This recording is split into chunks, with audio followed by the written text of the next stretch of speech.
ये ल्यूशन का सामान्य अध्ययन है, ये ठीक है ना। सामान्य अध्ययन में ये एंशिएंट हिस्ट्री का सेक्शन है, एंशिएंट हिस्ट्री का ऑडियो वीडियो है, ठीक है ना। तो इसमें देखते हैं कि इतिहास की व्युत्पत्ति, ओरिजिन ऑफ इतिहास क्या है। तो इतिहास संस्कृत भाषा के 3 शब्द इति और हास से मिलकर बना है और जिसका शाब्दिक अर्थ होता है ऐसा ही निश्चित रूप से था, अर्थात जो घटनाएं अतीत काल में निश्चित रूप से घटी है वही इतिहास है। इतिहास की परिभाषा क्या है कि इतिहास सामाजिक विज्ञान की वह शाखा है जिसके तहत अतीत काल की घटनाओं या उससे संबंध रखने वाले व्यक्तियों का कालानुक्रम अध्ययन किया जाता है। विश्व का प्रथम वास्तविक इतिहासकार हेरोडोटस है। यूनानी इतिहासकार हेरोडोटस 484 ईसा पूर्व से 425 ईसा पूर्व का जन्म 484 ईस्वी में एशिया माइनर के हेलिकार नेसस में हुआ था। उसकी एकमात्र रचना का नाम 430 ईसा पूर्व में रचित द हिस्ट्रीज द रिसर्चेस या द इनक्वायरीज के नाम से भी जानी जाती है। हिस्ट्रीज यूनानी शब्द हिस्टोरिया से बना है जिसका शाब्दिक अर्थ होता है शोध से प्राप्त ज्ञान। हिस्टोरिया का अंग्रेजी पर्याय ये है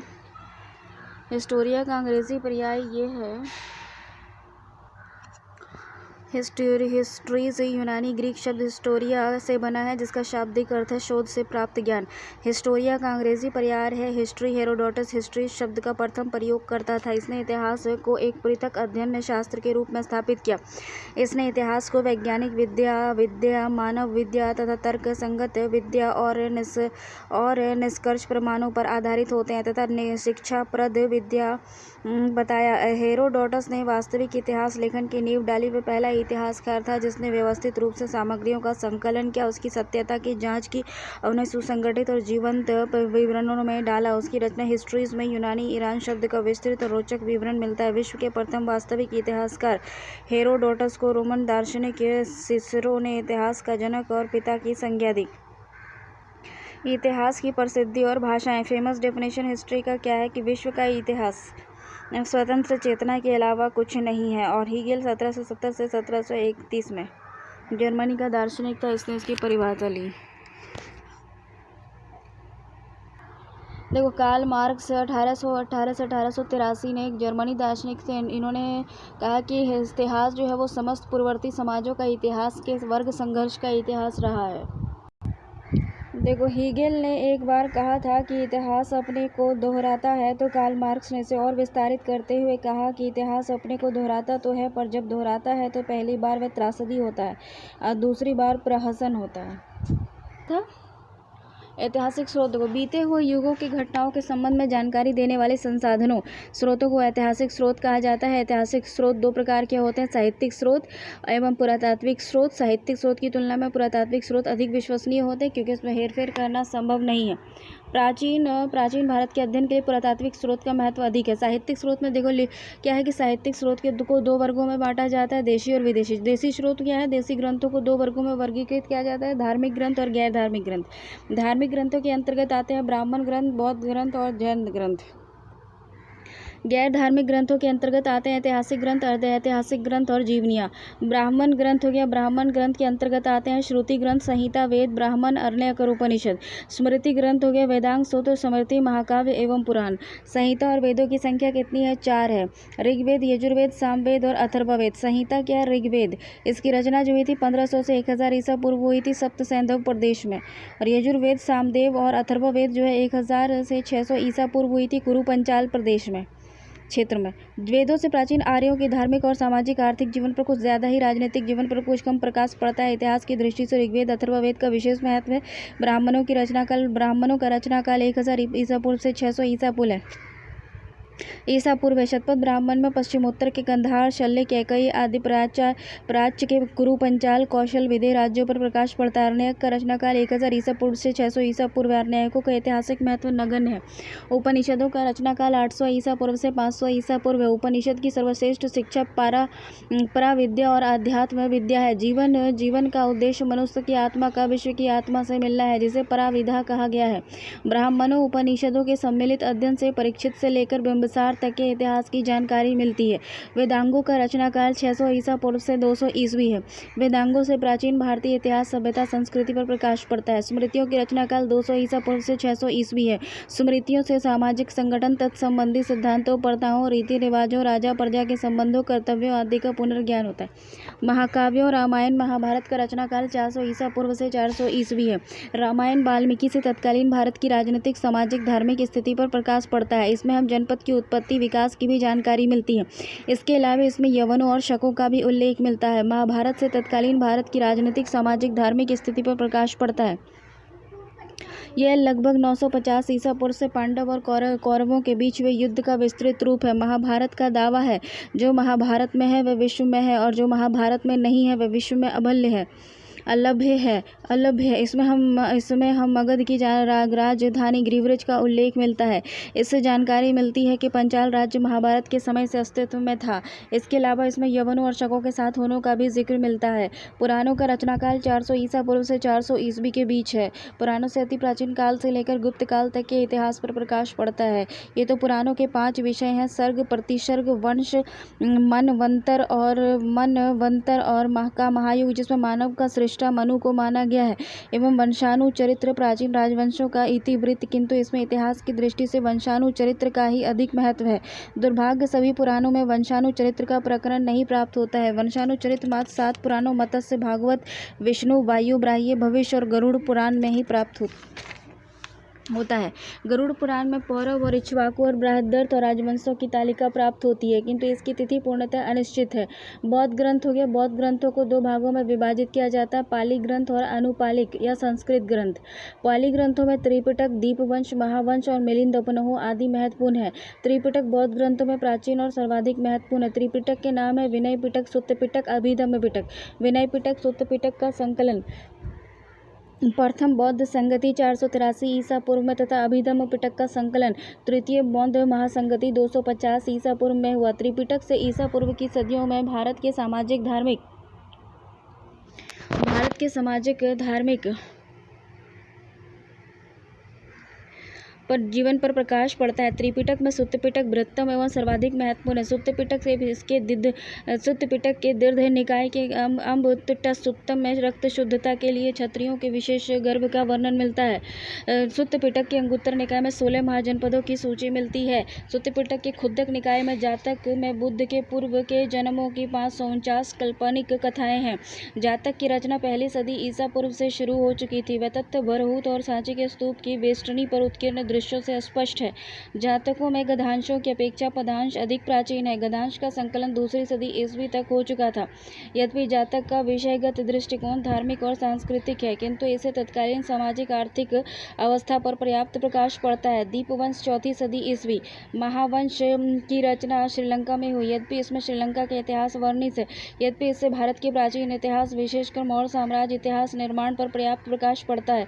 मिलिंद उपनहु यवन ग्रीक राजा मिलिंद अर्थात मिनांडर 165 ईसा पूर्व से 145 ईसा पूर्व एवं बौद्ध भिक्षु नागसेन अर्थात नागार्जुन का दार्शनिक वार्तालाप है। यदि इसमें 1ली और 2री सदी ईस्वी के उत्तरी पश्चिमी भारत के धार्मिक और सामाजिक आर्थिक जीवन पर पर्याप्त प्रकाश पड़ता है। इसमें राजनीतिक अवस्था का भी प्रासंगिक विवरण मिलता है। भारत के विदेशी व्यापार का तो इसमें संजीवन चित्रण मिलता है। अनुपाली और संस्कृति ग्रंथों में दिव्य वादान, आर्य मंजूश्री, मूल कल्पम, ललित विस्तार आदि महत्वपूर्ण है। दिव्य वदान में परवर्ती मौर्य सम्राटों एवं शुंग सम्राट की कथाओं और बुद्ध के जीवन का उल्लेख मिलता है। आर्य मंजूश्री दिव्य वादान में प्रवर्ती मौर्य सम्राट और शुंग सम्राट पुष्यमित्र शुंग की कथाओं और बौद्ध के जीवन का उल्लेख मिलता है। आर्य मंजूश्री मूल कल्पम में मौर्य के पूर्व से लेकर हर्षवर्धन तक के युग की राजनीतिक घटनाओं का यत्र तत्र विवरण मिलता है। ललित विस्तार में बुद्ध के लीलाओं का वर्णन तो है ही, साथ ही प्रसंग तत्कालीन धार्मिक सामाजिक अवस्थाओं का वर्णन भी है। जैन ग्रंथों से तत्कालीन धार्मिक सामाजिक दशा पर पर्याप्त प्रकाश पड़ता है।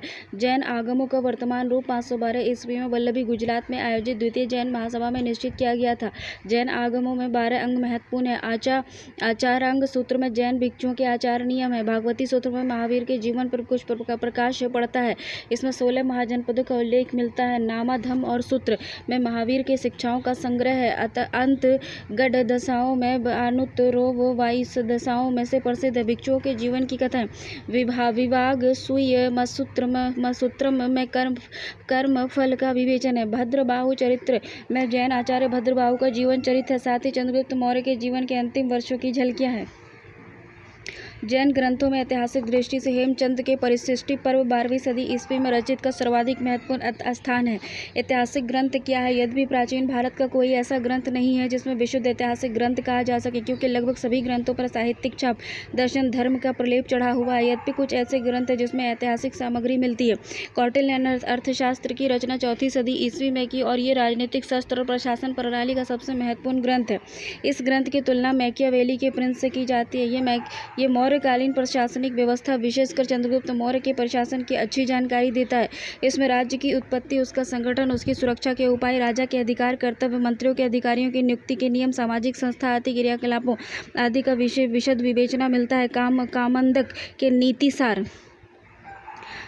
के नीति सार 4वीं सदी 6वीं शताब्दी ईस्वी से गुप्तकालीन राजतंत्र पर कुछ प्रकाश पड़ता है। शुक्र के शुक्र नीति सार में तत्कालीन राजतंत्र पर कुछ प्रकाश पड़ता है। सोमदेव सूरी के नीति सार नीति वाक्य मृत में से तत्कालीन राजकीय मशीनरी के बारे में जानकारी मिलती है। बृहस्पति का बृहस्पति अर्थात अर्थशास्त्र 9वीं 10वीं सदी में ईस्वी कौटिल्य की अर्थशास्त्र परंपरा में रचित एक ग्रंथ है। कलहन की राजतरंगिणी 1148 से 50 ईस्वी के संबंध में इतिहासकार RC मजूमदार का कहना है कि राजतरंगिणी प्राचीन भारतीय इतिहास का एकमात्र ऐसा ग्रंथ है जिससे सही अर्थ में ऐतिहासिक कहा जाता है। कलहन ने कश्मीर विषय सभी उपलब्ध ऐतिहासिक सामग्री, प्राचीन जीवन चरित्र, शासकों और राज्य देशों आदि में सम्यक अध्ययन के आधार पर कश्मीर का चित्रण प्रस्तुत किया। यद्यपि इसमें भूवैज्ञानिक युग से लेकर 12वीं शताब्दी ईस्वी के पूर्वार्ध तक के कश्मीर का इतिहास मिलता है। यद्यपि 7वीं सदी ईस्वी के पूर्व का भाग इतना विश्वसनीय नहीं है जितना कि 7वीं सदी ईस्वी के बाद का भाग है। कलहन का आदर्श शक्तिशाली राजा था जो अपने अधीनस्थों पर कठोर नियंत्रण रखने और अपनी प्रजा के प्रति दयावान हो। कलहन ने अनेक स्थानों पर वैसे दारों अर्थात छोटे छोटे सामंतों की निंदा की है जिन्होंने कश्मीर में अराजकता और मुसीबतें उत्पन्न की। गुजरात के इतिवृत्त जैसे प्रबंध कोश, राजशेखर, हमीर मद मर्दन, जय सिंह, तेजपाल, प्रशस्ति, वास्तुपाल, प्रबंध, चिंतामणि, मेरुतुंग आदि से गुजरात के इतिहास पर प्रकाश पड़ता है। सिंध के इतिवृत्तों में चचनामा सर्वाधिक उल्लेखनीय है। मोहम्मद बिन कासिम द्वारा नियुक्त आलोर के काजी इस्माइल ने तारीख सिंध व हिंद की रचना अरबी भाषा में की थी, जिसका फारसी अनुवाद चचनामा नाम से अली बिन हामिद सूफी ने 1216 में किया। इसे फतहनामा और सिंध के नाम से भी जाना जाता है। इसमें मोहम्मद बिन कासिम के सिंध विजय 711 से 12 ईस्वी का वर्णन मिलता है। अर्ध ऐतिहासिक ग्रंथ पाणिनि का अष्टाध्यायी मूलतः एक व्याकरण ग्रंथ है किंतु इसे मौर्य पूर्व और मौर्यकालीन राजनीतिक अवस्था पर पर्याप्त प्रकाश पड़ता है। ऋषि गर्ग का गर्गी संहिता युग पुराण का एक भाग है। मूलतः ये ज्योतिषी ग्रंथ है किंतु इसमें यवन और सीथियन आक्रमणों का उल्लेख मिलता है। पतंजलि का महाभाष्य मूलतः पाणिनि के व्याकरण अष्टाध्यायी की टीका है किंतु इसमें प्रचुर ऐतिहासिक सामग्री मिलती है। कालिदास का मालविका निमित्रम मूलतः एक नाट्य ग्रंथ है। यह कालिदास की पहली नाट्य रचना है। इसमें शुंग वंश और उसके पूर्ववर्ती राजवंशों की राजनीतिक परिस्थिति की जानकारी मिलती है। राजवंशों की आंतरिक जीवन का तो यह दर्पण है। विशाखदत्त का मुद्रा राक्षस मूलतः एक नाट्य ग्रंथ है किंतु इसमें चंद्रगुप्त मौर्य, उसके मंत्री चाणक्य तथा कुछ तत्कालीन राजाओं का विवरण मिलता है। इसमें इस बात का उल्लेख किया गया है कि नंद वंश का किन कारणों से पतन हुआ और चंद्रगुप्त मौर्य ने अपने वंश की स्थापना कैसे की। जीवनी ग्रंथ प्राचीन भारतीय जीवनी ग्रंथ प्राय प्रशस्ति परक है, इसलिए उन्हें प्रशस्ति काव्य भी कहा जाता है। इन ग्रंथों में दरबारी कवियों ने अपने आश्रयदाता नरेशों के जीवन और उनके गुणगान को ही विषय बनाया है। वानभट्ट ने अपनी आश्रयदाता नरेश हर्षवर्धन के जीवन को आधार बनाकर हर्ष चरित्र की रचना 620 ईस्वी में की। ये भारत का प्राचीनतम उपलब्ध जीवनी ग्रंथ है। यह संस्कृत पद में रचित है। इसमें कुल 8 अध्याय हैं और ये 3 उच्छ्वासों अध्यायों में वानभट्ट की आत्मकथा और शेष 5 अध्यायों में हर्ष का जीवन चरित्र दिया गया है। हर्षवर्धन के प्रारंभिक जीवन और उसकी विजयों का पूरा विवरण इसमें मिलता है। वाक्यपति राज की संस्कृत रचना गौंडवहो गौंड वध में कन्नौज के चंद्रवंशी शासक यशोवर्मन के दिग्विजय का सविस्तार वर्णन मिलता है। इसमें सर्वप्रथम घटना है यशोवर्मन द्वारा गौड़ राजा का वध। जैसे कि वानभट्ट हो गया हर्षवर्धन 606 से 47 ईस्वी। वानभट्ट हो गया हर्षवर्धन 606 से 47 वर्धन। बाग के पति राज हो गया यशोवर्मन 700 से 40 से चंद्र। पद्मगुप्त परिमल वाक्य पति पुंज 973 से 96।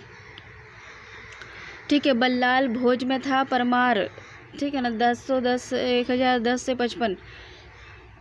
बिल्हन विक्रमादित्य चतुर्थ चालुक्य वंश में था बिल्हन 1076 से 1126 तक। संध्याकर नंदन रामपाल के समय में था, ये 1077 से 1120 तक पाल वंश में। हेमचंद्र कुमारपाल के समय में था 1088 से 1172 सोलंकी वंश। जयसिंह सूरी कुमारपाल था 1088 से 1172 सोलंकी। आनंद भट्ट बल्लाल सेन 1158 से 78। चंद्रबरदाई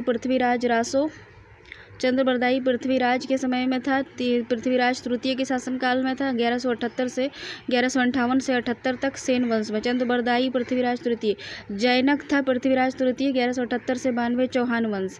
जयचंद था हमीरदेव 1283 से 1301 चौहान वंश। राजानाथ द्वितीय अच्युत देव राय 1529 से 42 तुलु वंश।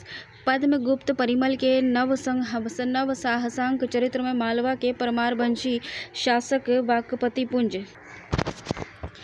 पद्मगुप्त परिमल के नवसाहसांक चरित्र के मालवा के परमारवंशी शासक वाकपति पुंज का जीवन चरित्र मिलता है। बल्लाल के भोज प्रबंधन में परमार शासक भोज का जीवन चरित्र मिलता है।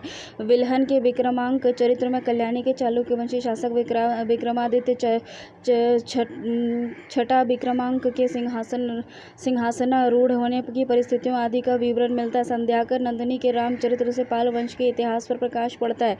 संध्याकर नंदिनी ने स्वयं को कली युग का वाल्मीकि और रामपाल को राम कहा है। रामचरित्र में संध्याकर नंदिनी ने इतनी विलक्षण शैली रखी है कि एक ओर तो संपूर्ण वर्णन रामायण की कथा नायक राम की कथा मालूम होती है, तो दूसरी ओर बंगाल के पाल शासक रामपाल का वर्णन स्पष्ट रूप से प्रतीत होता है। मतलब यह है कि एक दाश्रय काव्य अर्थात दो का आश्रय लेकर चलने वाला काव्य। हेमचंद की संस्कृत प्राकृत रचना और कुमारपाल चरित्र में अनिहलवाड़ा के चालुक्य शासक कुमारपाल का वर्णन मिलता है। यह भी एक द्वाश्रय के काव्य है। इसमें एक और कुमारपाल की कथा मिलती है तथा ही दूसरी ओर संस्कृत और प्राकृत के काव्य के नियम मिलते हैं। जयसिंह सूरी के कुमारपाल भूपाल चरित्र में अनिहलवाड़ा के चालुक्य शासक कुमारपाल का विवरण मिलता है। आनंद भट्ट के बल्लाल चरित्र से बंगाल के सेन वंशी शासक बल्लाल सेन के इतिहास पर प्रकाश पड़ता है। चंद्रबरदाई शाकंभरी के चौहान वंशी शासक पृथ्वीराज तृतीय का दरबारी कवि सामंत है। चंद्रबरदाई के पृथ्वीराज रासों में पृथ्वीराज तृतीय का जीवन चरित्र मिलता है। इसमें पृथ्वीराज तृतीय एवं मोहम्मद गौरी के संघर्ष का पूर्ण विवरण मिलता है। जैनक के पृथ्वीराज विजय में चौहान वंशी शासक पृथ्वीराज तृतीय के संघर्ष का काव्यात्मक वर्णन मिलता है। जयचंद के हमीर काव्य में रणंत भौर के चौहान वंशी शासक हमीर देव का जीवन चरित्र मिलता है। राजानाथ द्वितीय के अच्युत राज युद्ध से विजयनगर के तुलु वंशी शासक अच्युत देव राय पर प्रकाश पड़ता है। विदेशी स्रोत हो गया, जैसे प्राचीन काल से विदेशी व्यापारी, राजदूत, इतिहासकार और धर्मनिष्ठ यात्री, पर्यटक आदि के रूप में भारत आते रहे और उसमें से कईयों ने अपने विवरण लिख छोड़े और इन विवरणों से प्राचीन भारतीय इतिहास के लेखन में विशेषकर तिथि क्रम की गुत्थी सुलझाने में बड़ी मदद मिली है। विदेशी विवरणों को 4 भागों में विभाजित किया जाता है: यूनानी, चीनी, तिब्बती और अरबी। यूनानी लेखक में सिकंदर पूर्ववर्ती यूनानी ग्रीक लेखकों के नाम है Scylax, Hecataeus, Miletus, Herodotus and Ctesias. Scylax जो है ये 6ठी शताब्दी ईसा पूर्व भारत के बारे में लिखने वाला प्रथम यूनानी लेखक था। वह फारस ईरान के सम्राट डेरियस दारा 550 से 686 ईसा पूर्व का यूनानी सैनिक था। वह सम्राट के आदेशानुसार सिंधु घाटी का पता लगाने भारत आया था। उसने अपनी यात्रा का विवरण तैयार किया, किंतु उसकी जानकारी विशेषकर सिंधु घाटी तक ही सीमित थी। हिकेटियस मेलेटस था 549 ईसा पूर्व से 496 ईसा पूर्व जियोग्राफी नामक ग्रंथ की रचना की। उसका ज्ञान भी सिंधु घाटी तक सीमित था।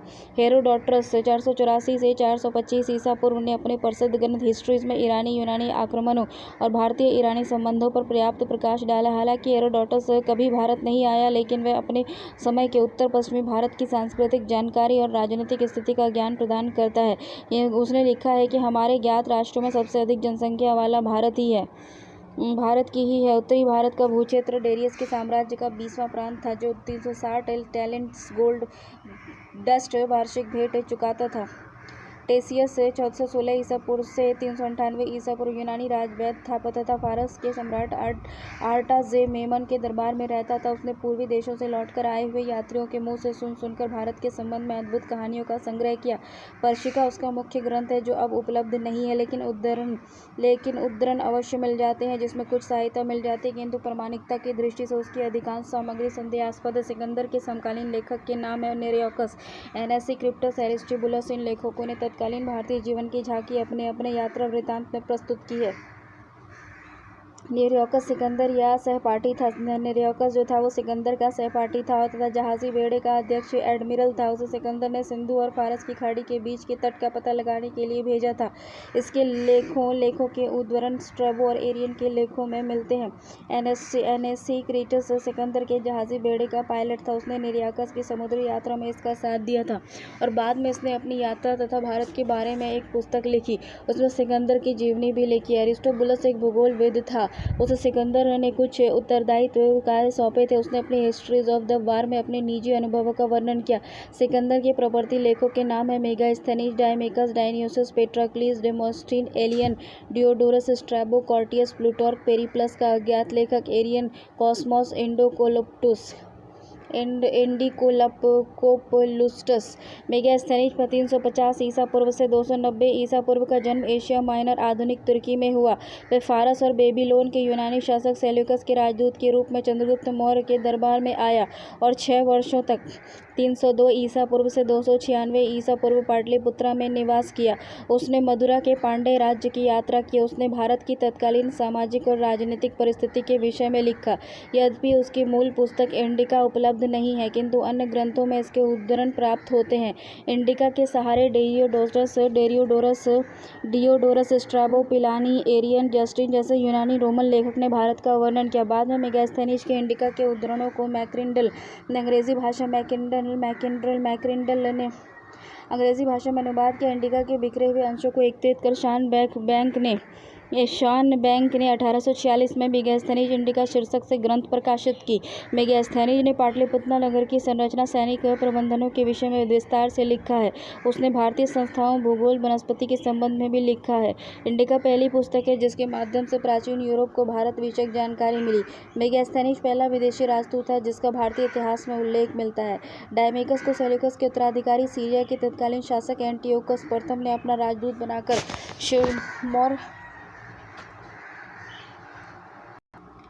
डायमेकस सेल्यूकस के उत्तराधिकारी व सीरिया के तत्कालीन शासक एंटियोकस प्रथम ने अपना राजदूत बनाकर मौर्य शासक बिंदुसार 298 ईसा पूर्व से 273 ईसा पूर्व के दरबार में भेजा।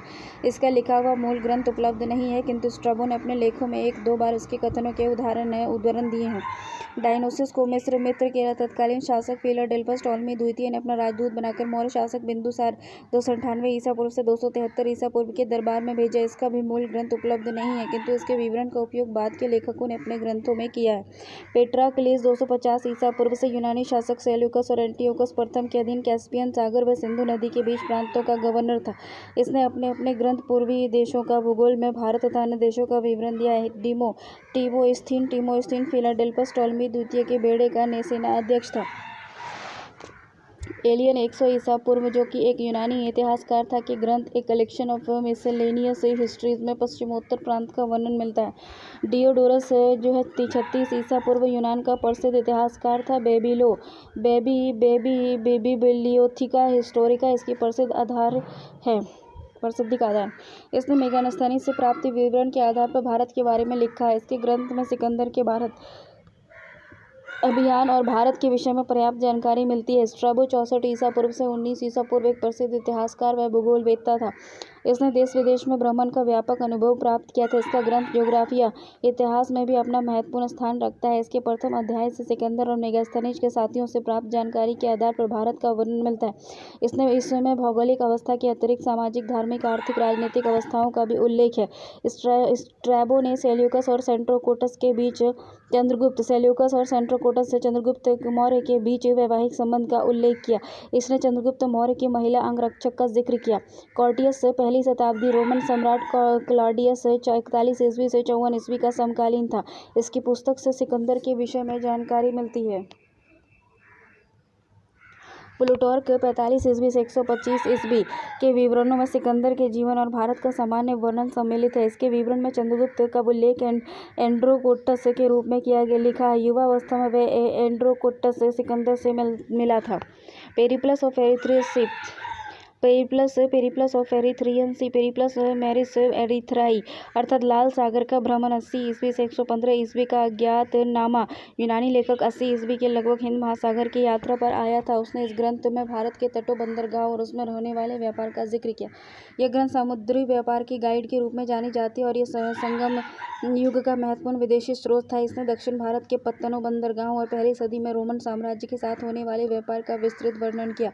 एरियन 130 ईस्वी से 172 ईस्वी एक प्रसिद्ध यूनानी इतिहासकार था। इसने इंडिका और एनोबिसिस सिकंदर के अभियान का इतिहास नामक 2 ग्रंथ लिखे। ये दोनों ग्रंथ सिकंदर के समकालीन लेखकों और मेगास्थनीज के विवरणों पर आधारित है। भारत के संबंध में उपलब्ध यूनानी विवरणों में एरियन का विवरण सर्वाधिक सही और प्रमाणिक है। इसके विवरण में चंद्रगुप्त का उल्लेख एंड्रोकोटस के रूप में हुआ है।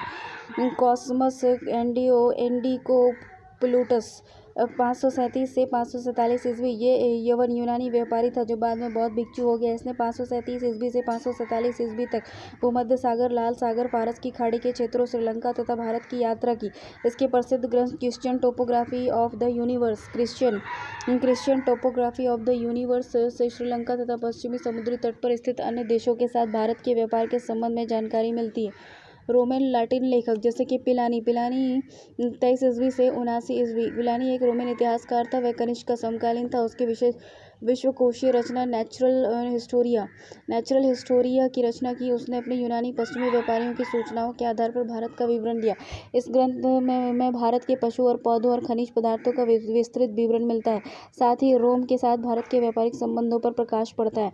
टॉलेमी 2वीं सदी ईस्वी ये एक रोमन इतिहासकार था। इसके प्रसिद्ध ग्रंथ ज्योग्राफिया इससे प्राचीन भारतीय भूगोल व्यापार के संबंध में जानकारी मिलती है। जस्टिन 2वीं शताब्दी ईस्वी ये एक रोमन इतिहासकार था। इसने एपिटोम नाम से एक ग्रंथ लिखा। इसकी रचना यूनानी रचनाओं पर आधारित है। इसने भारत में सिकंदर के अभियानों और सेंट्रोकोटस की चंद्रगुप्त की सत्ता प्राप्ति का विवरण दिया। उत्तर पश्चिमी भारत में यूनानी सत्ता को समाप्त करने में चंद्रगुप्त की भूमिका के बारे में जस्टिन ने लिखा है कि सिकंदर की मृत्यु के बाद भारत ने अपने गर्दन में दास्ता का जुआ उतार कर फेंक दिया और अपने यूनानी क्षत्रपों, गवर्नरों की हत्या कर डाली। यूनानी शासक के विरुद्ध इस मुक्ति युद्ध का नायक सेंट्रोकोटस चंद्रगुप्त था। चीनी लेखक देखो शुमाचीन और सोमाचीन 1ली सदी ईस्वी भारत के बारे में लिखने वाला ये पहला चीनी यात्री था। सोमाचीन पानकू हनवे द्वारा लिखित ग्रंथों से कुषाण शासकों कजुल काडफिशेस और विम काडफिशेस के विषय में महत्वपूर्ण जानकारी मिलती है। फाहियान 399 से 414 ईस्वी गुप्त शासक चंद्रगुप्त द्वितीय विक्रमादित्य के शासनकाल में 399 ईस्वी में भारत आया और 15 से 16 वर्षों तक 339 से 414 तक धर्म जिज्ञासु भारत में रहा और बौद्ध धर्म संबंधी तथ्यों का ज्ञान अर्जन किया और मूलतः विनय पिटक की एक प्रति की प्राप्ति हेतु भारत आया था। चीन वापस लौटा और उसके फोयोकी बौद्ध राज्यों का विवरण नाम से यात्रा वृत्तांत लिखा। ये ग्रंथ आज भी अपने मूल रूप में प्राप्त है। इसमें गुप्तकालीन इतिहास, सभ्यता, संस्कृति पर पर्याप्त प्रकाश पड़ता है। ये बौद्ध दृष्टिकोण से लिखी गई रचना है और इसमें वैज्ञानिकता का अभाव है। शंगयुन 518 से 22 ईस्वी बौद्ध ग्रंथों की खोज में भारत आया और 170 महायान बौद्ध ग्रंथों को साथ लेकर वापस लौटा। ह्यूनसांग 629 से 45 ईस्वी वर्धनवंशी शासक हर्षवर्धन के शासनकाल में 629 में भारत आया था। करीब 13-14 वर्ष 629 से 645 रहकर उसने करीब समस्त भारत का भ्रमण किया। नालंदा में वह 2 वर्ष तक पढ़ा भी। वह कांची के पल्लव शासक नरसिंहवर्मन प्रथम और मामल्ल 630 से 668 के शासनकाल में 641 में कांची आया। यहाँ काफ़ी समय रहा। उसने सीयूकी पाश्चात्य विश्व का विवरण नाम से यात्रा वृत्तांत लिखा। उसने 7वीं सदी ईस्वी में भारतीय इतिहास की संस्कृति विशेषकर हर्षवर्धनकालीन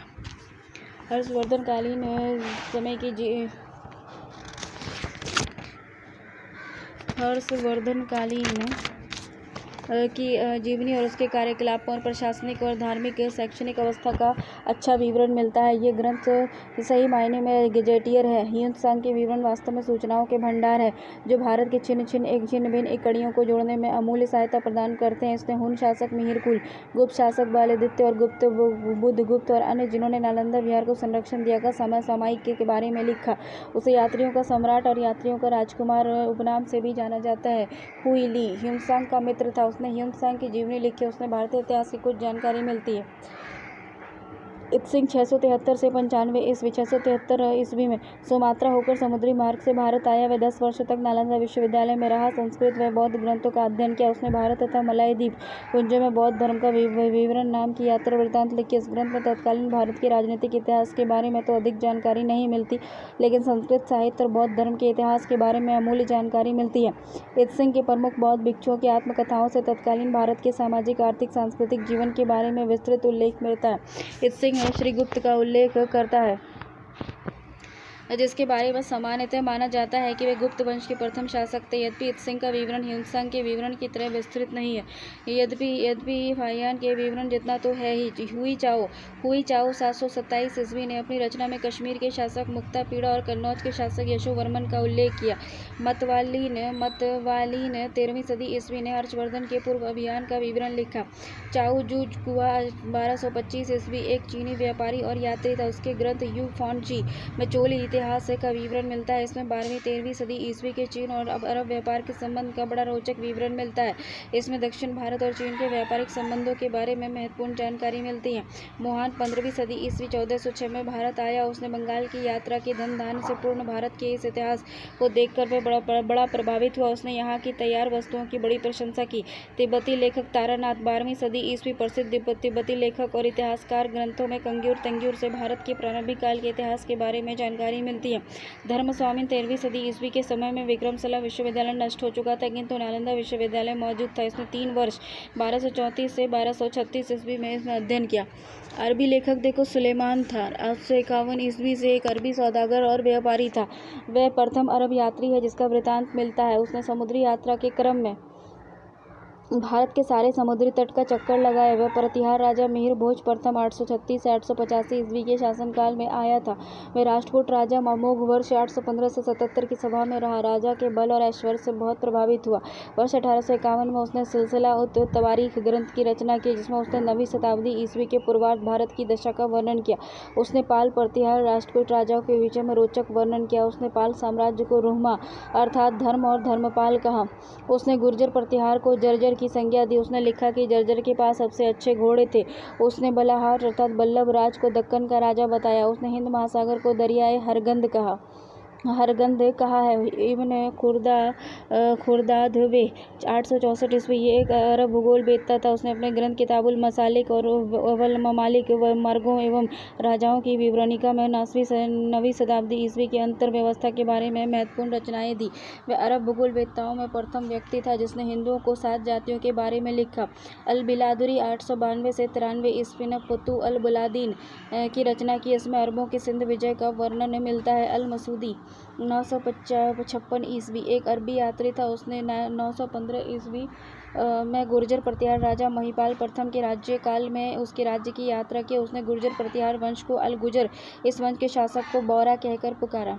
उसने मरूज उल जहाब की रचना की। उसने प्रतिहार राजा महिपाल प्रथम के घोड़ों और ऊँटों का विवरण दिया। उसने पान का विस्तृत वर्णन दिया।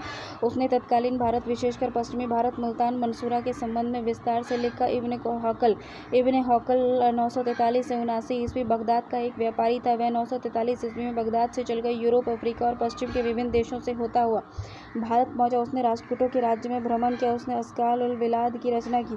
उसने सिंध का नक्शा तैयार किया था। वह पहला अरब यात्री और भूगोल वेत्ता था जिसने भारत की लंबाई चौड़ाई बताने का प्रयास किया।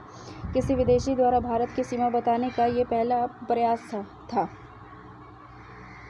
अल-बेरूनी 973 से 1048 ईस्वी का पूरा नाम अबू रेहान मोहम्मद इब्न अहमद अल-बेरूनी था, लेकिन वह अल-बेरूनी के नाम से ही प्रसिद्ध है। अल-बेरूनी का अर्थ है उस्ताद। अल-बेरूनी का जन्म उज़्बेकिस्तान के खीवा ख्वारिज़्म में 973 ईस्वी में हुआ। गजनी के सुल्तान महमूद गजनवी के समय 997 से 1030 में खीवा युद्ध 1017 में दौरान उसे बंदी बनाया गया और गजनी लाया गया। उसकी योग्यता से प्रभावित होकर महमूद गजनवी ने उसे अपना राज्य ज्योतिषी नियुक्त किया। वह महमूद गजनी की सेना के साथ 1019 में भारत आया और कई वर्षों तक पंजाब में रहा। वह बड़ा विद्वान था। भारत में रहकर उसने संस्कृत पढ़ा, हिंदू दर्शन, अन्य शास्त्रों का अध्ययन किया। इसी अध्ययन के आधार पर उसने गजनी वापस लौटकर 1029-30 में अरबी भाषा में तहकीक-ए-हिंद, भारत की खोज नामक पुस्तक रची। उसे तारीख-ए-हिंद या किताबुल-हिंद के नाम से भी जाना जाता है। इसमें हिंदुओं के इतिहास, चरित्र, आचार व्यवहार, परंपरा और वैज्ञानिक ज्ञान का विशद वर्णन किया गया है। इसमें मुसलमानों के आक्रमण के पहले के भारतीय इतिहास और संस्कृति का प्रामाणिक और अमूल्य विवरण मिलता है। वस्तुतः तहकीक-ए-हिंद भारतीय समाज और संस्कृति और ज्ञान विज्ञान के संबंध में एक बृहत विश्वकोश के समान है। किसी विदेशी द्वारा भारतीय स्रोत के आधार पर भारतीय समाज और संस्कृति के अध्ययन का इतना विस्तृत और विश्वसनीय प्रयास इसके पूर्व कभी नहीं हुआ। इसलिए अल-बेरूनी को प्रथम भारत शास्त्री, फर्स्ट इंडोलॉजिस्ट भी कहा जाता है। तहकीक-ए-हिंद के अतिरिक्त अल-बेरूनी की 2 पुस्तकें प्राय कानून अल-मसूदी एवं जवाहिर खनिजों के बारे में अल-बेरूनी के भारत विषयक वर्णन के 2 प्रमुख दोष है। पहला, उसने अपने वर्णन में भारत की राजनीतिक दशा के विषय में कुछ नहीं लिखा, तथा दूसरा, उसने अपने निजी अनुभव के स्थान पर उपलब्ध भारतीय पुस्तकों को अपने वर्णन का मुख्य आधार बनाया। अल-बेरूनी की विद्वता से प्रभावित होकर हिंदुओं ने उसे विद्यासागर की उपाधि दी थी। इब्न बतूता 1304 से 1359 का पूरा नाम अबू अब्दुल्लाह मोहम्मद इब्न अब्दुल्लाह लवात उत-तांगी इब्न बतूता था। उसका जन्म 1304 में मोरक्को में हुआ था। वह एक विद्वान अफ्रीकी यात्री था। वह 1333 में सुल्तान मोहम्मद बिन तुगलक के राज्यकाल में भारत आया। सुल्तान ने उसका स्वागत किया, उसे दिल्ली का काजी नियुक्त किया। 1342 ईस्वी में सुल्तान और के राजदूत के रूप में चीन जाने तक वह उस पद पर बना रहा। उसने अपनी भारत यात्रा का बहुमूल्य वर्णन लिखा। उसने मोहम्मद बिन तुगलक के जीवन काल के बारे में महत्वपूर्ण सूचनाएं दी। उसने सुल्तान द्वारा दिल्ली में दौलताबाद राजधानी परिवर्तन के कारणों और प्रक्रियाओं का वर्णन किया। 1345 में वह मदुरई के सुल्तान गयासुद्दीन मोहम्मद दमगान शाह के दरबार में रहा। 1353 ईस्वी में वह अपने देश मोरक्को लौट गया। वहाँ उसने 1355 में अरबी भाषा में रेहला यात्रा की रचना की। 1359 में उसकी मृत्यु हो गई। शिहाबुल-दीन-उमारी 348 ईस्वी दमेस्कस सीरिया का निवासी था। वह भारत तो नहीं आया, लेकिन भारत से लौटे हुए लोगों से मिली जानकारी के आधार पर मसालिका अवसारी ममालिक असर नामक ग्रंथ की रचना की 1348 ईस्वी में। इसे भारत के समाज आर्थिक जीवन पर प्रकाश पड़ता है। अब्दुर रज़्ज़ाक 1413 से 82 ईस्वी का जन्म हेरात अफगानिस्तान में 1413 में हुआ। वह समरकंद फारस के सुल्तान व तैमूर लंग के पुत्र शाहरुख के दरबार में काजी के पद पर था। वह वर्ष 1442 में शाहरुख का राजदूत बनकर भारत की यात्रा की। पहले वह कालीकट पहुंचा। वहां के शासक जमूरीन के दरबार में 3 वर्ष 1442 से 45 तक रहा। उसके बाद वह विजयनगर गया, जहां का दिलचस्प वर्णन उसने किया है। उस समय विजयनगर का शासक देवराय द्वितीय था। उसने उसकी राजधानी के 6 महीने बिताए। उसने उसकी राजधानी में 6 महीने बिताए। वह लिखता है कि विजयनगर जैसा सुंदर नगर मैंने अभी तक अपनी आंखों से नहीं देखा। इस बात की कल्पना भी नहीं की जा सकती थी कि संसार में ऐसा कोई दूसरा नगर हो सकता है। उसके अलावा उसने अपने ग्रंथ मल्ता-उस-सदीन और मजामा-उल-बहरीन, 2 पवित्र नक्षत्रों और उदय का 2 समुद्रों का संगम में अब 14वीं-15वीं सदी में हिंद महासागर के जरिए होने वाली व्यापार का वर्णन किया है। पुरातात्विक स्रोत, आर्कियोलॉजिकल सोर्सेज, भारतीय पुरातत्व का आरंभ। भारत में पुरातात्विक संबंधी कार्य का आरंभ यूरोपियों ने किया। प्रसिद्ध प्रायश्चित विलियम जोन्स ने एशियाटिक सोसाइटी ऑफ बंगाल की स्थापना की 1 जनवरी 1784 ईस्वी को। प्रारंभ में सोसाइटी का कार्य भाषा साहित्य तक सीमित था, किंतु जल्दी ही सोसाइटी ने पुरातत्व की ओर ध्यान दिया और पुरातत्व सामग्री भारी संख्या में एकत्रित की, किंतु उसको पढ़ने के लिए समस्या आन पड़ी। इसका निराकरण सोसाइटी के एक मंत्री जेम्स स्पेंसर ने 1837 में किया। उसने पहली बार प्राचीनतम लिपि ब्राह्मी की व्याख्या की तथा अशोक के अभिलेखों को पढ़ने में सफलता पाई। श्रीलंका प्रशासनिक सेवा के अधिकारी जॉर्ज टर्नर 1799 से 1842 में पियदस्सी का समीकरण प्राचीन बौद्ध साहित्य में उल्लेखित मौर्य सम्राट अशोक के साथ करके अनुसंधान कार्य को आगे बढ़ाया। जेम्स प्रिंसप को उनके व्याख्या कार्य में सर अलेक्जेंडर कनिंघम ने बड़ी मदद की। पुरातत्व संबंधी कार्यों के बढ़ने के कारण तत्कालीन सरकार ने भारतीय पुरातत्व सर्वेक्षण आर्कियोलॉजिकल सर्वे ऑफ इंडिया नई दिल्ली की स्थापना 1861 में की और इसके पुरातात्विक निरीक्षण के पद पर अलेक्जेंडर कनिंघम को पदस्थापित किया। Governor general viceroy Lord Canning के शासनकाल में पुरातत्व के क्षेत्र में अपने अमूल्य योगदान के लिए अलेक्जेंडर कनिंघम को भारतीय पुरातत्व का जनक, फादर ऑफ इंडियन आर्कियोलॉजी कहा जाता है। वर्ष 1885 में कनिंघम के अवकाश ग्रहण के पश्चात पुरातत्व के महती कार्य को भारतीय पुरातत्व सर्वेक्षण के प्रधान संचालक जेम्स बर्जेस और उसके बाद जॉन मार्शल ने आगे बढ़ाया। सर जॉन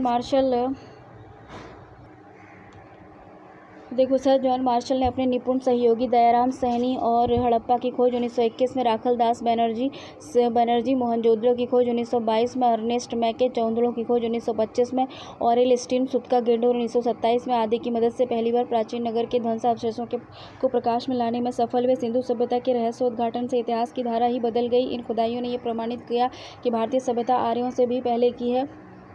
अभी तक ये विश्वास किया जाता था कि भारतीय सभ्यता वैदिक कार्यों के साथ शुरू हुई है। सिंधु सभ्यता के अवशेषों की प्राप्ति ने इस विश्वास को पूरी तरह झुठला दिया।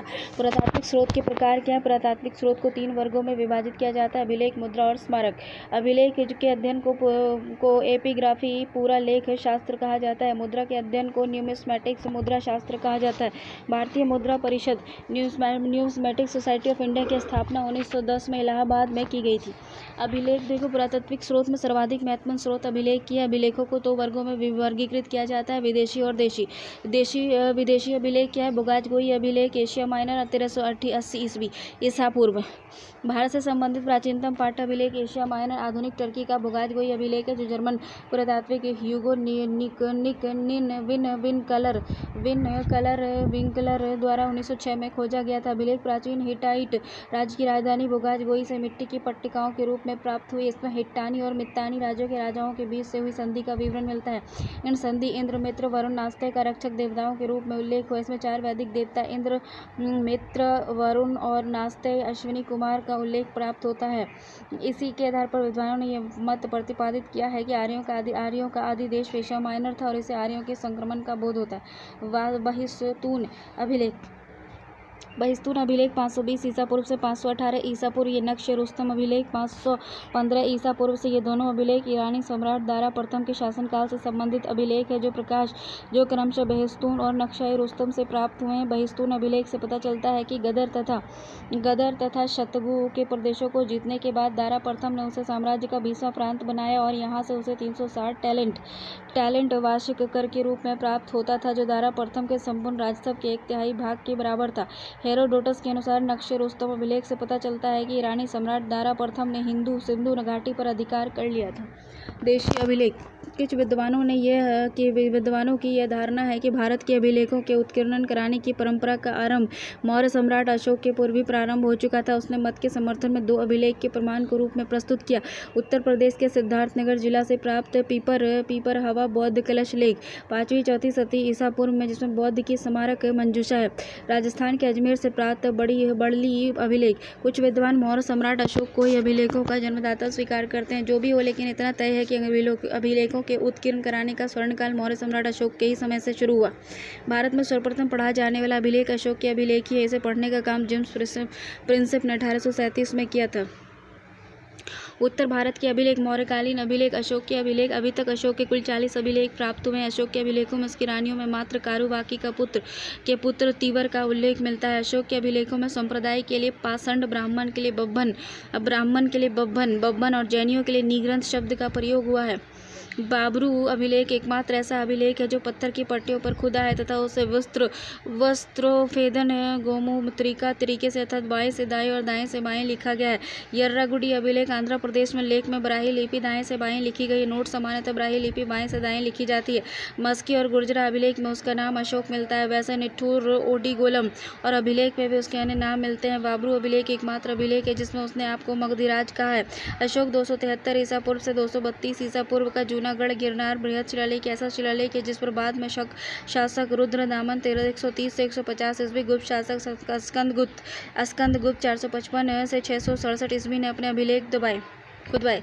इलाहाबाद स्तंभ लेख एक ऐसा अभिलेख है जिस पर 4 व्यक्ति के अभिलेख खुदे हुए हैं: अशोक, कारूबाकी, समुद्रगुप्त और जहांगीर। सर्वप्रथम मेरठ है दिल्ली स्तंभ लेख का पता 1750 में टील फैंतर ने लगाया। अशोक के अधिकांश अभिलेख प्राकृत भाषा और ब्राह्मी लिपि में है।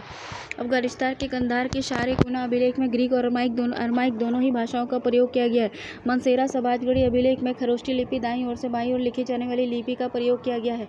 देवदत्त रामकृष्ण DR भंडारकर ने केवल अभिलेखों के आधार पर अशोक का इतिहास अशोक का 1925 में प्रकाशन के नाम से लिखा था। दशरथ का नागार्जुनी अभिलेख 220 ईसा पूर्व।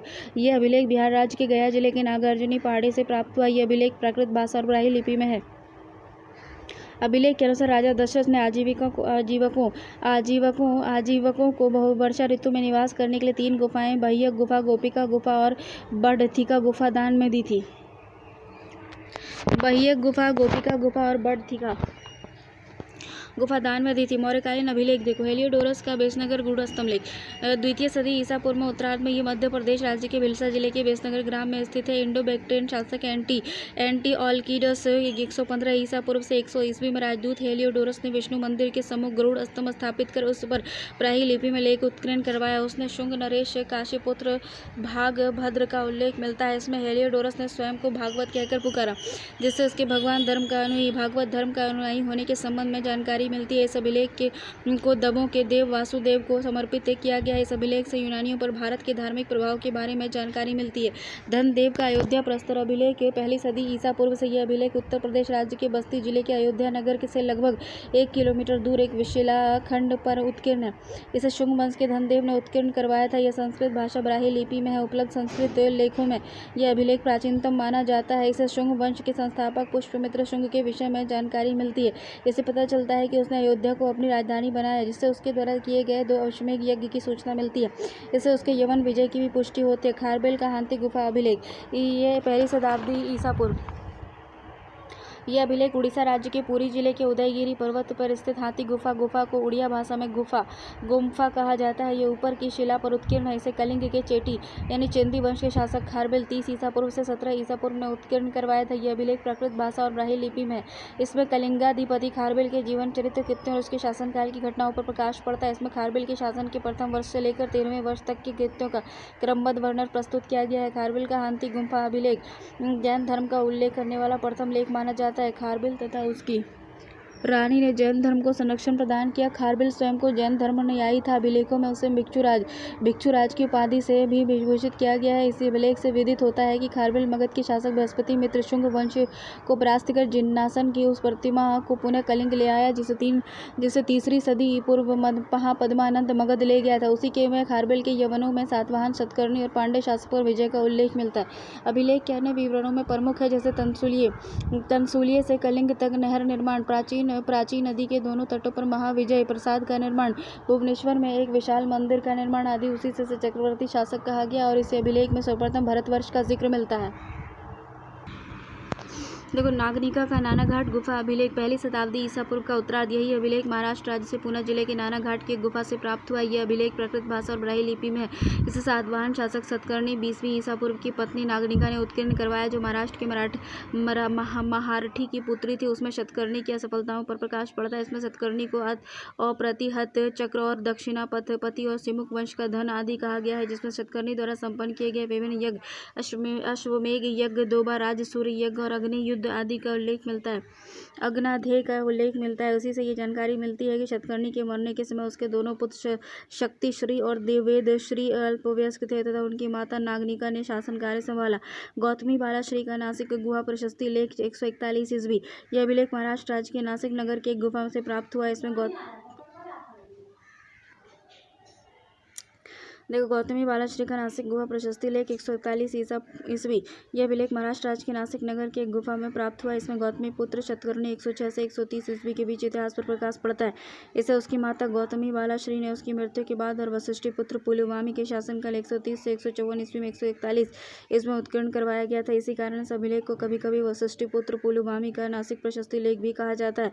इस अभिलेख के गौतमी पुत्र सतकर्णी की विजय और धर्म के प्रति उसकी निष्ठा का परिचय मिलता है।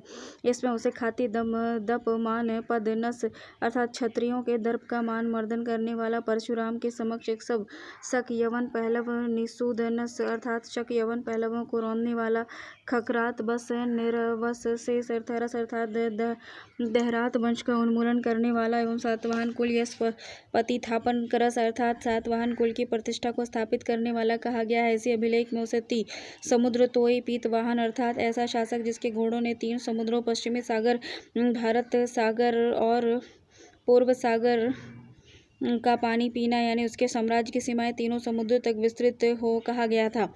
पश्चिमी सागर आज का अरब सागर है, भारत का सागर आज हिंद महासागर है, पूर्व का सागर आज के बंगाल की खाड़ी का पानी है। भूविष्यकालीन मथुरा प्रस्तर स्तंभलेख 106 ईस्वी। ये अभिलेख उत्तर प्रदेश राज्य के मथुरा के 84 जैन मंदिर के निकट लाल कुएं से प्राप्त स्तंभ पर उत्कीर्ण है। संप्रति यह मथुरा संग्रहालय में है और ये प्राकृत भाषा ब्राह्मी लिपि में है। इसे कुषाण शासक हुविष्य के शासनकाल में सरू कमान नाम के दानकर्ता ने उत्कीर्ण करवाया था। उसमें पुष्यशाला में ब्राह्मी भोजी के लिए आटा पीसने वाले कारीगरों की एक श्रेणी के पास अक्षय निवि धन जमा करवाने का उल्लेख किया गया ताकि उससे प्राप्त मासिक ब्याज से प्रत्येक महीने में शुक्ल पक्ष की 14वीं तिथि को 100 ब्राह्मणों को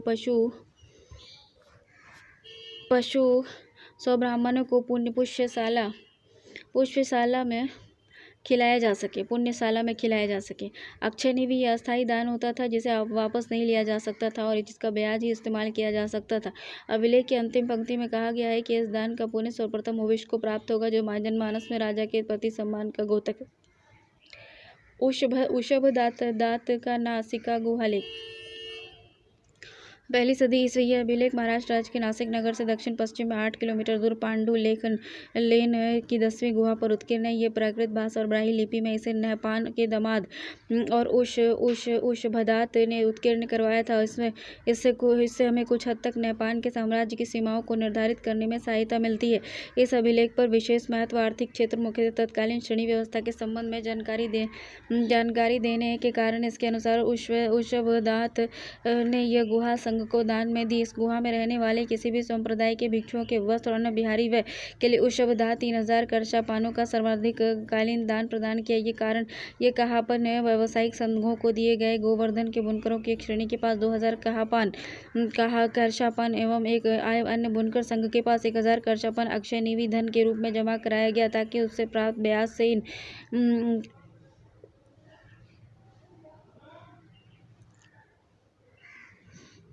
भिक्षुओं के वस्त्र आदि पर खर्च किया जा सके। रुद्रदामन का गिरनार जूनागढ़ अभिलेख 150 ईस्वी। यह अभिलेख गुजरात राज्य के जूनागढ़ नगर से 2 किलोमीटर पूर्व गिरनार पहाड़ी पर स्थित एक शिला पर उत्कीर्ण है। यह संस्कृत भाषा ब्राह्मी लिपि में है।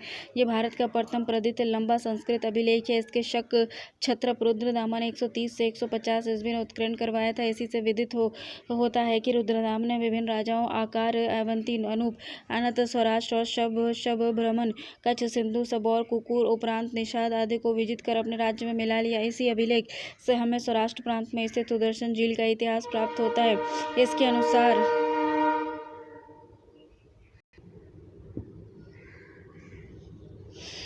प्रांतीय गवर्नर योनराज तुसाद गिरानी ने कराई थी। रुद्रदामन के में फिर से टूट गई। तब रुद्रदामन ने अपनी निजी कोष से इसकी मरम्मत कराई और प्रजा पर इसके लिए कोई अतिरिक्त कर नहीं लगा। यह मरम्मत कार्य रुद्रदामन के प्रांतीय गवर्नर सुविशाख के संरक्षण में किया गया और इस अभिलेख में सर्वप्रथम विष्णु के साथ लक्ष्मी को उल्लेख प्राप्त होता है। गुप्तकालीन अभिलेख देखो। समुद्रगुप्त का प्रयाग इलाहाबाद प्रशस्ति लेख 360 ईस्वी।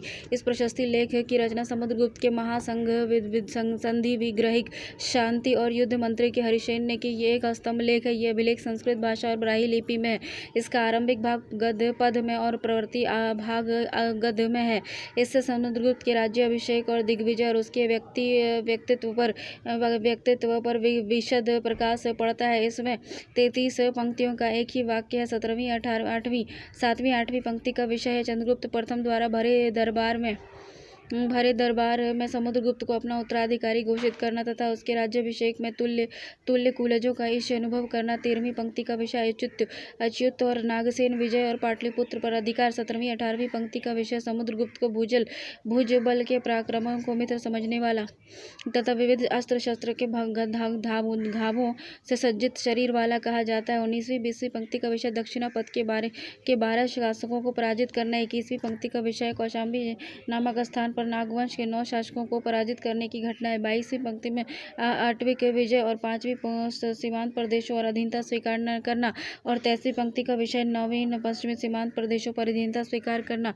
24वीं पंक्ति में है कि किदय कुषाण शासक देवपुत्र शाही शाहनु शाही शक शासक रुद्रसेन तृतीय और शकमरुंड शासक सिंघल नरेश मेघवर्मन और जावा सुमात्रा मलय द्वीपों द्वारा अधीनस्था स्वीकार। 27वीं पंक्ति का विषय अपनी संगीती विद्या तरह नारद और तंबुरु को लज्जित करने के कारण उसे कविराज कहा जाना और 28वीं पंक्ति का विषय उसे विद्वानों का संरक्षक कहा जाना। 29वीं 30वीं पंक्ति का विषय समुद्रगुप्त को लिच्छवी दोहित्र और महाराजा धीराज और विष्णु का अवतार और धर्म की बंधी हुई प्राचीर कहा जाना। समुद्रगुप्त का एरन अभिलेख। समुद्रगुप्त को सर्वराज्य जो छित्ता सभी राजाओं का उच्छेद करने वाला कहा गया है। इसके दत्ता देवी से विवाह की पुष्टि होती है। इसे एरिकनी अर्थात एरन प्रदेश के समुद्रगुप्त का सब भोग नगर व्यक्तिगत जागीर होने से पता चलता है। समुद्रगुप्त का नालंदा ताम्रपत्र अभिलेख। यह अभिलेख बिहार के नालंदा के एक बिहार से प्राप्त हुआ है और ये संस्कृत भाषा और ब्राह्मी लिपि में है। ये मूलतः दानपत्र लेख है जिसमें ब्राह्मणों को अग्रहार देने की शर्तों पर प्रकाश डाला गया है। साथ ही इसमें गुप्त वंशावली श्रीगुप्त से समुद्रगुप्त तक प्राप्त होती है। समुद्रगुप्त का गया ताम्रपत्र अभिलेख। यह अभिलेख बिहार से गया से प्राप्त हुआ। यह अभिलेख नालंदा ताम्रपत्र से मिलता जुलता है। चंद्रगुप्त द्वितीय का उदयगिरी गुहालेख। चंद्रगुप्त द्वितीय का उदयगिरी गुहालेख। यह अभिलेख मध्य प्रदेश के विदिशा से लगभग 5 किलोमीटर की दूरी पर स्थित है। उदयगिरी पहाड़ी की 2 गुफाओं में उत्कीर्ण है। ये गुफा की रचना चंद्रगुप्त द्वितीय के एक समस्त समकालिक प्रदेश के तथा दूसरा गुफा की रचना चंद्रगुप्त द्वितीय के संधि विग्रही वीरसेन शाब ने करवाई थी। इस अभिलेख से चंद्रगुप्त द्वितीय की पश्चिमी प्रदेशों पर विजय की सूचना मिलती है। चंद्र का मेहरौली दिल्ली स्तंभलेख। ये चंद्र नामक शासक से संबंधित है। चंद्र की पहचान को लेकर विद्वानों में मतभेद है पर अधिकांश विद्वान इसकी पहचान चंद्रगुप्त द्वितीय से करते हैं। कुमार गुप्त प्रथम का दामोदर ताम्रपत्र अभिलेख। ये अभिलेख उत्तरी बंगाल के दीनाजपुर जिले के दामोदपुर नामक स्थान से प्राप्त हुआ। ये संस्कृत भाषा ब्राह्मी लिपि में है। इस लेख से तथ्यों को प्रमाणिकता मिलती है कि उत्तरी बंगाल कुमारगुप्त के साम्राज्य में सम्मिलित था। उसे संभवतः उसके पिता चंद्रगुप्त द्वितीय ने जीता था। साथ ही उसमें गुप्तकालीन शासन संगठन और व्यवस्था पर भी प्रकाश पड़ता है। कुमारगुप्त प्रथम का मंदसौर प्रस्तर अभिलेख। यह अभिलेख मध्य प्रदेश राज्य के मंदसौर के शिवना नदी के घाट से लगे प्रस्तर खंड पर उत्कीर्ण है। इससे उत्तर गुप्त काल में व्यापार और उद्योग के पतन पर प्रकाश पड़ता है। इसमें यह उल्लेख मिलता है कि रेशम उद्योग के हांस के कारण लाठ दक्षिणी गुजरात से पलायन कर दशपुर मंदसौर से आ बसे रेशम बुनकरों की एक श्रेणी ने सूर्य मंदिर का निर्माण करवाया। स्कंदगुप्त का गिरनार जूनागढ़ अभिलेख। इससे स्कंदगुप्त के प्रांतीय शासन पर प्रकाश पड़ता है। इस समस्त राज्य में गुप्ता प्रांतीय शासक की नियुक्ति और एक आदर्श गुप्ता की गुणों का उल्लेख किया गया है। इसी से पता चलता है कि सुदर्शन झील का बांध पुनः क्षतिग्रस्त हो गया था जिसकी मरम्मत गिरनार नगर के पुरापति नगर प्रधान चक्रपालिक सौराष्ट्र के गुप्ता पर्णदत्त का पुत्र ने कराया था। चक्रपालित ने ही सुदर्शन झील के बांध पर एक विष्णु मंदिर बनवाया। इसमें स्कंदगुप्त को कल्याणकारी राजा और चक्रपालित को आदर्श नगर रक्षक कहा गया। स्कंदगुप्त का भीतरी स्तंभ लेख। यह अभिलेख उत्तर प्रदेश के भीतरी ग्राम के बाहर स्थित स्तंभ पर उत्कीर्ण है। यह लेख संस्कृत भाषा और ब्राह्मी लिपि में। इसमें स्कंदगुप्त द्वारा भगवान विष्णु की प्रतिमा और स्तंभ स्थापित करने और मंदिर के लिए भीतरी ग्राम दिए जाने का उल्लेख मिलता है। इसमें गुप्त वंशावली श्रीगुप्त से स्कंदगुप्त तक मिलती है। इसमें हुन आक्रमण की रचना मिलती है। स्कंदगुप्त का मंदसौर ताम्रपत्र अभिलेख। इसमें सौर संप्रदाय बैंक की तरह कार्य करने वाले तौलिये श्रेणी के स्कंदगुप्त के धन जमा करवाने और अंतर्वेदी नामक प्रशासनिक इकाई तथा उसके शर्वनाग नामक अधिकारी का उल्लेख अभिलेख है। भानुगुप्त का एरन प्रस्तर लेख 510 ईस्वी। यह अभिलेख मध्य प्रदेश राज्य के सागर जिले के एरन से प्राप्त हुआ है। इसमें भानुगुप्त तरुण आक्रमणकारी तोरमान के मध्य संघर्ष 510 ईस्वी का वर्णन मिलता है, जिसमें तोरमान विजय हुआ। युद्ध में भानुगुप्त का सामंत गोपराज लड़ता हुआ मारा गया और उसके साथ ही उसकी पत्नी सती हो गई। प्राचीन काल में सती प्रथा के प्रचलन का ये प्रथम अभिलेख प्रमाण है। तोरमान का एरन बराह प्रतिमा लेख। ये लेख एरन से प्राप्त बराह की प्रतिमा पर उत्कीर्ण है, जिसमें हुण राजा तोरमान की राजनीतिक उपलब्धि और उसकी धार्मिक रुचि के संबंध में जानकारी मिलती है। प्रवर्ती अभिलेख हर्षवर्धन का वंश खेड़ा अभिलेख। इसमें हर्षवर्धन के प्रशासन तथा उसके साम्राज्य की आर्थिक स्थिति पर प्रकाश पड़ता है। इसमें हर्ष द्वारा मार्कट नामक गांव, विषय अंगी दिया और भुक्ति अहिच्छोत्र को करमुक्त कर दो ब्राह्मणों बालचंद्र और स्वामी भट्ट और भट्ट स्वामी को दान में दिए जाने का उल्लेख मिलता है। इसमें हर्ष के हस्ताक्षर की प्रतिलिपि भी मिलती है। इसमें स्पष्ट होता है कि हर्ष एक अच्छा सुलेख शास्त्री कैलियोग्राफिस्ट भी था। उसे राज्यवर्धन द्वारा देवगुप्त पर विजय और शशांक द्वारा उसके राज्यवर्धन के छल पूर्ण वध की जानकारी भी मिलती है। यशोधर्मन का मंदसौर पाषाण स्तंभ लेख। ये मालवा नरेश यशोधर्मन का अभिलेख है। इसके अनुसार उसका साम्राज्य विस्तार उत्तर में हिमालय से लेकर दक्षिण में गंजाम तक तथा पूर्व में ब्रह्मपुत्रा से लेकर पश्चिम में समुद्र तक था। इसके अनुसार उसने हुण शासक मिहिरकुल को पराजित किया, मालवा पर अधिकार कर लिया। इसके अलावा उसने उन प्रदेशों पर भी विजय प्राप्त की जिन्हें गुप्त शासक के भी विजित नहीं कर पाए थे। मिहिर भोज का ग्वालियर प्रशस्ति लेख। ये परिहार वंश का इतिहास का स्रोत है। मिहिर भोज का ग्वालियर प्रशस्ति लेख। ये प्रतिहार वंश के इतिहास का महत्वपूर्ण स्रोत है। इसके अनुसार प्रतिहार शासक नागभट्ट ने मलेच्छु और अरबों को परास्त किया। इसके अनुसार वत्सराज ने भंडी राजवंश से अपना राज्य छीन लिया। इसके अलावा यह अभिलेख नागभट्ट प्रथम के समक्ष आंध्र, काठियावाड़, विदर्भ और कलिंग के शासकों द्वारा आत्मसमर्पण करने का उल्लेख करता है। इसमें भोज को महान विजेता, कुशल शासक, प्रबंधक, जनकल्याणकारी शासक बताया गया है। उसने पालों को परास्त किया था और कन्नौज प्रतिहार के साम्राज्यों की राजधानी बनाया था। परमार भोज का धारा प्रशस्ति लेख। इसमें परमार वंश के शासक भोज की राजनीतिक और सांस्कृतिक उपलब्धियों पर प्रकाश पड़ता है। इसमें भोज की कलचुरी गंगे देव पर विजय महत्वपूर्ण है। विजय सेन का देवपाड़ा प्रशस्ति लेख। इस लेख में बंगाल के सेन वंश के प्रथम शासक विजय सेन 1095 से 1163 ईस्वी शासनकाल की घटनाओं की जानकारी मिलती है। दक्षिण भारत के अभिलेख जैसे पुलकेशिन द्वितीय का ऐहोल प्रशस्ति लेख। यह लेख ऐहोल के विष्णु मंदिर में उत्कीर्ण है। इस प्रशस्ति लेख की रचना पुलकेशिन द्वितीय के दरबारी कवि जैन अनुयायी रवि कृति ने की थी। इस अभिलेख से बदामी और चालुक्य शासक पुलकेशिन द्वितीय की सफलताओं पर प्रकाश पड़ता है। इसके अनुसार उसने सर्वप्रथम कदम्बों गंगों पर विजय प्राप्त की, तत्पश्चात लूट मालवा भड़ौच, तत्पश्चात लाट मालव व भड़ौच के गुर्जरों को अधीन किया। इसकी सबसे महत्वपूर्ण सफलता उत्तर के शक्तिशाली शासक हर्षवर्धन के विरुद्ध थी। उसने हर्ष को बुरी तरह परास्त किया तथा इस उपलक्ष्य में परमेश्वर की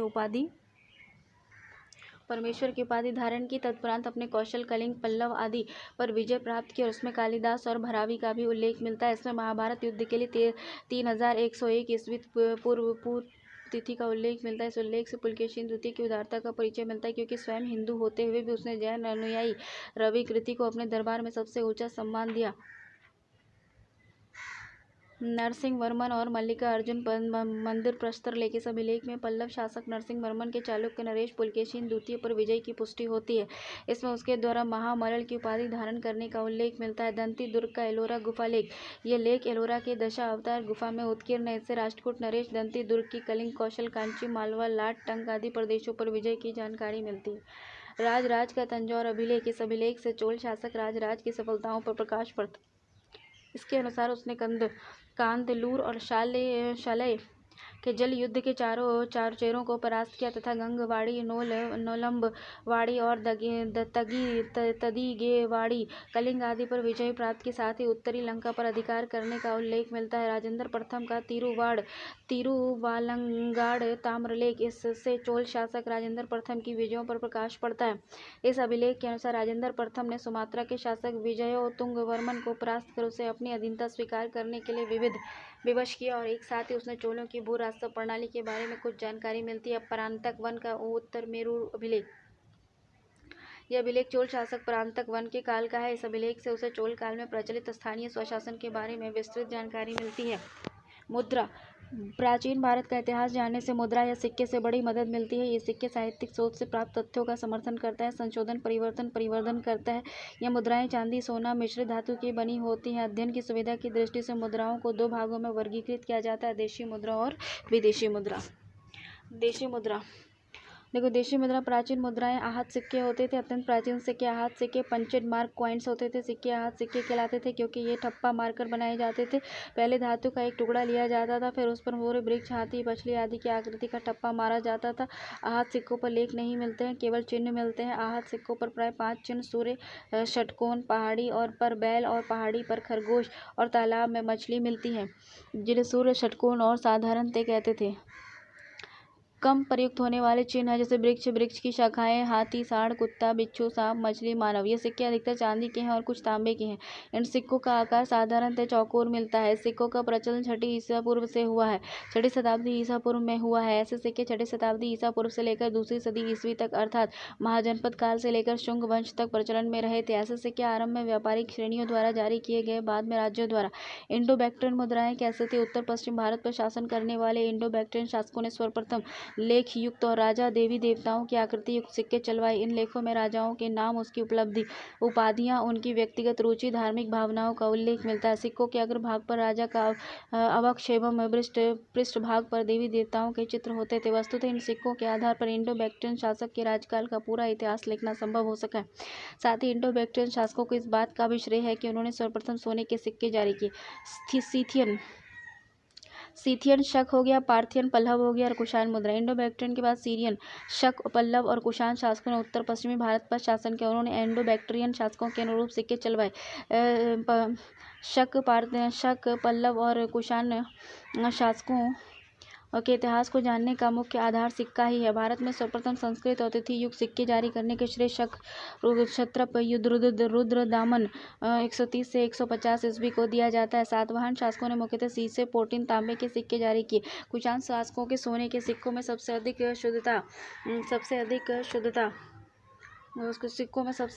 शुद्धता है। प्राचीन भारत में नियमित रूप से सोने के सिक्के चलाने का श्रेय कुषाण शासकों को है। गुप्त मुद्राएं। गुप्त शासकों ने सोने के सबसे अधिक सिक्के जारी किए। गुप्त शासकों में सर्वप्रथम स्वर्ण मुद्रा, सोने के सिक्के प्रचलित करने का श्रेय चंद्रगुप्त प्रथम को है। चंद्रगुप्त प्रथम की एक ही प्रकार की स्वर्ण मुद्रा प्राप्त होती है, जिसे राजा रानी या चंद्रगुप्त कुमार देवी प्रकार का नाम दिया गया है। समुद्रगुप्त की स्वर्ण मुद्राओं के मौलिक प्रकार हैं: गरुड़ प्रकार, धनुधारी प्रकार, परशु प्रकार, अश्वमेघ प्रकार, ब्राह्य हनन प्रकार और वीणा वादन प्रकार। और चंद्रगुप्त द्वितीय के स्वर्ण मुद्राओं के मौलिक प्रकार हैं: अश्वरोही प्रकार, छत्रधारी प्रकार, चक्र विक्रम प्रकार। कुमारगुप्त प्रथम की स्वर्ण मुद्राओं के मौलिक प्रकार हैं: खड्गधारी प्रकार, खजारोही प्रकार, गजारोही प्रकार, सिंह निहंता प्रकार, खंड गेंडा निहंता प्रकार, कार्तिकेय प्रकार और प्रतिग अजय मुद्रा प्रकार। गुप्त शासकों में सर्वप्रथम रजत मुद्रा, चांदी के सिक्के प्रचलित करने का श्रेय चंद्रगुप्त द्वितीय को है। गुप्त शासकों में सर्वप्रथम एकमात्र ताम्र मुद्रा, तांबे के सिक्के प्रचलित करने का श्रेय रामगुप्त को है। गुप्त शासकों में सोने के सिक्कों को दिनार और चांदी के सिक्कों को रूपक कहा जाता था। विदेशी मुद्रा दक्षिण भारत के विभिन्न भागों में, विशेषकर पांडिचेरी के निकट स्थित अरिकमेडु, कर्नाटक, आंध्र प्रदेश, तमिलनाडु में सोने चांदी के रोमन सिक्के मिले हैं। ये सिक्के रोमन शासक अगस्टस 27 ईसा पूर्व से 14 ईस्वी और टाइबेरियस 14 से 37 ईस्वी के जमाने के हैं। इन सिक्कों से भारत और रोमन साम्राज्य के बीच व्यापारिक संबंधों पर प्रकाश पड़ता है। स्मारक। स्मारक के अंतर्गत वास्तुकला, स्थापत्य कला, मूर्तिकला, चित्रकला आदि से संबद्ध वस्तु को शामिल किया जाता है। इनके अध्ययन से कला के विकास की जानकारी होती है, साथ ही विभिन्न युगों की धार्मिक, सामाजिक, आर्थिक परिस्थितियों पर प्रकाश पड़ता है। देशीय स्मारक जैसे कि देखो, हड़प्पा, मोहनजोदड़ो आदि की खुदाई से लगभग 5000 वर्ष पुराने सिंधु सभ्यता का पता चला है। अतरंजी खेड़ा आदि की खुदाई से पता चलता है कि देश की गंगा घाटी में लोहे का प्रयोग लगभग 1000 ईसा पूर्व में प्रारंभ हो गया था। इसी प्रकार दक्षिण भारत में की जाने वाली खुदाई से कई तरह की जानकारी मिलती है, जैसे दक्षिण भारत रोम के घनिष्ठ व्यापारिक संबंध होना। भारत में पाए जाने वाले मंदिरों में प्राचीनतम है देवगढ़ ललितपुर जिला दशावतार मंदिर, जो कि गुप्तकालीन मंदिर है। ये नागर शैली का मंदिर है। नागर शैली का सर्वोत्तम उदाहरण भुवनेश्वर का लिंगराज मंदिर है, जिसका निर्माण 11वीं सदी ईस्वी में केसरी नरेश ने करवाया था। द्रविड़ शैली का सर्वोत्तम उदाहरण है तंजौर का बृहदेश्वर राजराजेश्वर मंदिर। इसका निर्माण चोल शासक राजराज प्रथम ने 1000 ईस्वी में करवाया। भारत में पाए जाने वाले मूर्तियों में प्राचीनतम है सिंधु सभ्यता के स्थलों से प्राप्त मूर्तियाँ। इनमें से उल्लेखनीय है कि हड़प्पा से प्राप्त नृत्य मृदा वाली प्रस्तर मूर्ति, मोहनजोदड़ो से प्राप्त नृत्य मृदा वाली कांस्य मूर्ति आदि भारत में पाए जाने वाले चित्रकला के नमूनों में प्राचीनतम है पाषाणकालीन स्थलों से प्राप्त गुहा चित्र, शिला चित्रकला। इनमें से उल्लेखनीय है भीमबेटका रायसेन जिला मध्य प्रदेश। विदेशी स्मारक भारत के अतिरिक्त दक्षिणी पूर्व एशिया के देशों में कुछ ऐसे स्मारक मिले हैं जिनमें प्राचीन भारत के इतिहास पर प्रकाश पड़ता है। यह स्मारक मुख्यतः Indonesia, Java, Sumatra, Bali, Borneo द्वीप समूह है, Malaya, Malaysia, Cambodia, Siam, Thailand, Champa Vietnam और स्वर्णभूमि बर्मा आदि में पाए जाते थे। इन स्मारकों में विशेष रूप से उल्लेखनीय इंडोनेशिया के जावा द्वीप पर बोरोबुदुर का बौद्ध मंदिर। इसका निर्माण जावा सुमात्रा के श्रीविजय साम्राज्य के शैलेंद्र वंशी शासक ने 8वीं सदी ईस्वी में करवाया। यह विश्व का विशालतम बौद्ध मंदिर है। कंबोडिया के अंकोरवाट का वैष्णव मंदिर। इसका निर्माण कंबोज के कौंडिन्य वंशी शासक सूर्यवर्मा 1113 से 45 ईस्वी में 12वीं शताब्दी में करवाया था। बर्मा के पेगन का आनंद पगोडा, यह बौद्ध मंदिर। इसका निर्माण पागन के शासक अनिरुद्ध के उत्तराधिकारी त्रिभुवन आदित्य ने 11वीं 12वीं शताब्दी में करवाया था।